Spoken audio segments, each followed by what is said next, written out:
भारत सरकार ने पिछले साल इसी तरह का एक आंकड़ा और दिया, वो और भी दुख देता है कि हमारे भारत देश में 40,000 बच्चे हर साल अंधे हो जाते हैं विटामिन ए की कमी से।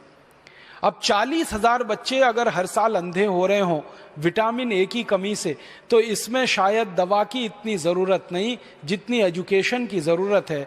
जिस भारत में गाजर पैदा होती हो, जिस भारत में भरपूर दूध पैदा होता हो, जिस भारत में दही हो, जिस भारत में पनीर हो, जिस भारत में मूंगफली हो, वहाँ के बच्चों को विटामिन ए की कमी हो जाए और वहाँ के बच्चे अंधे हो जाएं विटामिन ए की कमी से, और वो भी एक दो नहीं 40,000। और इन आंकड़ों में ध्यान यही दीजिएगा कि सरकार के पास जो रिपोर्टेड केस हैं वो ये 40,000 बच्चों के अंधे होने के हैं प्रतिवर्ष के, या 50 लाख बच्चों के डायरिया के मरने के केसेस हैं, ये रिपोर्टेड केसेस हैं। अनरिपोर्टेड जिनकी दर्ज ही नहीं है कहीं कोई सूचना, वो और भी बड़े हो सकते हैं। तो ये दो आंकड़े पढ़कर तो मेरा दिल दहल गया कि जब भरपूर गाजर पैदा हो रही है और विटामिन ए की हर चीज इस देश में मिलती है। बहुत सारे देश हैं दुनिया में जहां गाजर नहीं हो सकती, बहुत सारे देश हैं जहां मूंगफली नहीं हो सकती, बहुत सारे देश हैं जहां दूध नहीं है क्योंकि जानवर नहीं है, बहुत सारे देश हैं जहां मक्खन नहीं है, दही नहीं है, पनीर नहीं है क्योंकि उनके यहाँ जानवरों की संख्या नहीं है। वहां पर विटामिन ए की कमी से हजारों बच्चे अंधे हो जाएं तो एक बार को समझ में आता है भारत जैसे देश में जहां प्रचुर भंडार है, सस्ती कीमत पर विटामिन ए उपलब्ध है, वहां अगर हजारों बच्चे 40,000 अंधे हो जाएं तो ये बहुत दुख होता है, धक्का लगता है दिल को। आप इसमें बहुत बड़ी भूमिका निभा सकते हैं। इस तरह की जो समस्याएं हमारे देश में हैं इनमें बहुत बड़ी भूमिका निभा सकते हैं। विटामिन सी की कमी हो जाए हमारे भारत देश में, तो आप जानते हैं कि इस देश में विटामिन सी का बहुत बड़ा स्रोत है आंवला, आसानी से उपलब्ध है, 10, 12, 15 रुपए किलो में आसानी से उपलब्ध है। जब सीजन आता है तब आप इसको इकट्ठा करके रख सकते हैं और इसको सालों साल इस्तेमाल कर सकते हैं। अपने पतंजलि योगपीठ की तरफ से तो आंवले के कई उत्पादन हैं, लेकिन लोग चाहें तो इसको अपने घर में ही तैयार करके हमेशा के लिए रख सकते हैं। इतना बड़ा स्रोत है विटामिन सी का। अब हमारे पास प्रकृति ने दिया, भगवान ने दिया, विटामिन ए के स्रोत हैं। विटामिन B12 की तो भारत में कभी कमी नहीं हो सकती क्योंकि यहाँ के लोग जितने तरह की सब्जियाँ खाते हैं, जितने तरह के फल, मौसमी फल खाते हैं, सवाल ही नहीं उठता कि हमको विटामिन B12 कभी कमी हो जाए। ऐसे हमारे देश में प्रकृति के द्वारा जो बहुत सारे समृद्ध पदार्थ हैं, सस्ते हैं, कीमत में आसानी से उपलब्ध हैं, हर जगह होते हैं। सबसे बड़ी बात है कि आंवला भारत में हर जगह आसानी से मिल जाता है, गाजर भारत में हर जगह आसानी से मिल जाती है, टमाटर हर जगह आसानी से मिल जाता है। तो क्यों नहीं हम इनका हमारे मरीजों में, हमारे देश के साधारण नागरिकों में प्रचलन बढ़ाएं, और इस प्रचलन को हमारे देश में जितना ज़्यादा आप बढ़ा देंगे हमारे मरीजों की फालतू दवाओं पर निर्भरता उतनी कम हो जाएगी। कैल्शियम की कमी के आपके पास जितने सारे मरीज आते हैं और आप उनको कैल्शियम के बहुत सारे स्रोत बताते हैं और आप भारत में बहुत सारी सस्ती सस्ती चीज़ों से कैल्शियम को उपलब्ध करा सकते हैं।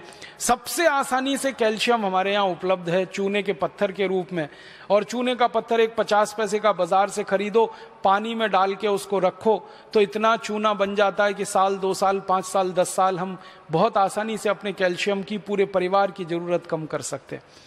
आप भारत के लोगों को एक छोटी सी बात कहिए, विनम्रता से मैं आपसे कहना चाहता हूं, कुछ लोगों से कहिए कि कैल्शियम की कमी पूरी करनी है तो सेंडोज की गोलियां ले आते हैं। कैल्शियम सेंडोज की सैकड़ों रुपए की गोलियां आती हैं। बेचारा गरीब आदमी तो सोच के ही परेशान हो जाता है, फिर उसका खर्चा बहुत बढ़ जाता है।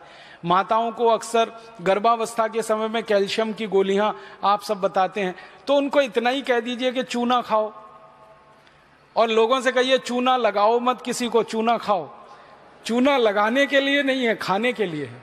ये चूना लगाने की जो आदत आ गई है हम में, अंग्रेजों से सीख सीख कर हमने चूना लगाना सीख लिया सबको। पहले कोई इस देश में किसी को चूना नहीं लगाता था, अंग्रेजों के आने के बाद हमने चूना लगाना सीख लिया। तो लोगों से कहिए चूना लगाओ मत, चूना खाओ। ये चूना खाने के लिए है। हाँ, बस इतना ही विनम्रता से कहिएगा कि तंबाकू के साथ मत खाओ। उसको खाना है तो दही में डाल के खाओ, उसको खाना है तो दाल में डाल के खाओ, उसको पीना है तो पानी में डाल के पियो। मामूली सी मात्रा जीरे के दाने के बराबर, गेहूं के दाने के बराबर दही में, नहीं तो दाल में, नहीं तो सब्जी में, नहीं तो पानी में आसानी से खाया जा सकता है। और बहुत बड़ा कैल्शियम का स्रोत है। भगवान ने इतना बड़ा कैल्शियम का स्रोत इस देश को दिया है, शायद ही किसी देश में होगा। वो चूने का पत्थर ही है जिससे हम सीमेंट बना रहे हैं, वो चूने का पत्थर ही है जो 20 तरह के उद्योग में जा रहा है। वो ही चूना हमारे मरीजों के कैल्शियम की पूर्ति में बहुत बड़ी भूमिका निभा सकता है। तो ये साधारण सी बातें आम आदमी के दिल दिमाग में बहुत जल्दी बैठ जाती हैं, लेकिन आप कहेंगे तो ज्यादा अच्छे से।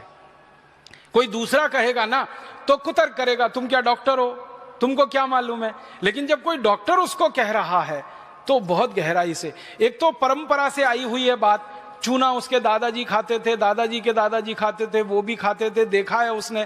फिर आपने और जोड़ दिया उसमें कि ये कैल्शियम का सबसे बड़ा भंडार है, तो बात तो पक्की बैठ जाएगी उसके मन में। फिर वो अपनी जीवन शैली को इस तरह से बना लेगा कि सैंडोज की गोलियां खा खाकर करोड़ों रुपए एक विदेशी कंपनी को देना, क्योंकि आप जानते हैं सैंडोज जो है विदेशी कंपनी है, उसके करोड़ों रुपए का धंधा सिर्फ ये गोलियों का ही है। और ये धंधा हम भारतवासियों के अनजाने में, गैर जानकारी में हो रहा है। अगर ये जानकारी बढ़ जाए भारतवासियों की तो बहुत बड़ा काम आप सब मिलकर कर पाएंगे। तो मेरा एक ही विनम्र आपसे कहने का प्रयास है, वो ये कि आप थोड़ा एजुकेशन, किसी भी पेशेंट को थोड़ी एजुकेशन दीजिए, थोड़ी शिक्षा दीजिए, सामान्य ज्ञान उसको बताते जाइए, ताकि वो गंभीर बीमारियों से बचता रहे, अपने परिवार को भी बचाता रहे। बहुत दुख होता है कि भारत में 60 से 70% बीमारियां खराब पानी के कारण है, गंदे पानी के कारण है।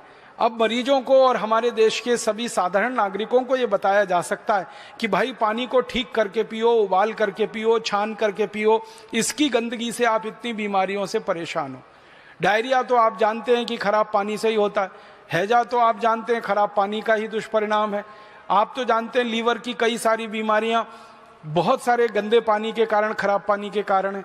तो ये साधारण सी बातें हमारे मरीजों को ध्यान में आप लाते रहें और उनको थोड़ा एजुकेट करते रहें, शिक्षित करते रहें, तो बहुत बड़ा काम आप सब कर सकते हैं।